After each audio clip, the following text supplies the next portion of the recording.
When I looked at what we had, the framework of what we had that Pachamama was being created from, I connected with my inner child and what it was like for me as a child and what the motivators were and the places that I felt most happy.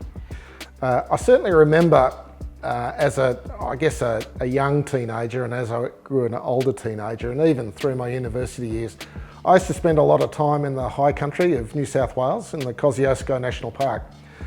My most enduring memories were living in these settlers' cabins that are still there and camping in them.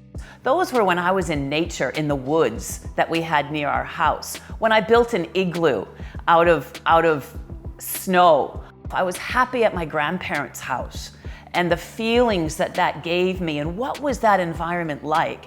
So I looked at all those things, and that's what I wanted to be able to create for the children, for the families, and also for the staff. So when I looked at Pachamama, I looked at the use of materials that were natural, that is bush poles, timber, rocks, things that are everywhere in the environment, but people often don't really focus on it.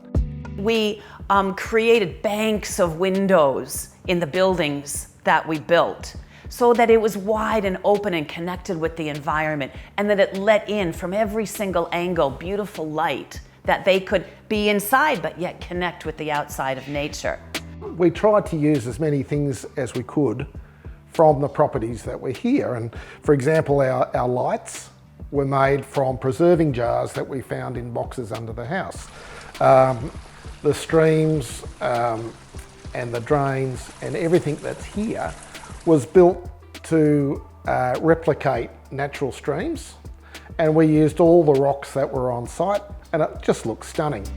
So we were true to what Pachamama is, which is creating a home-like environment steeped in nature, creativity, and diversity. The other thing is that we used a lot of recycled materials. We've got a lot of steel sculptures. All of our fences and gates are made out of recycled materials. So if you go back to when I was a kid staying in these cabins, people made do with what they did.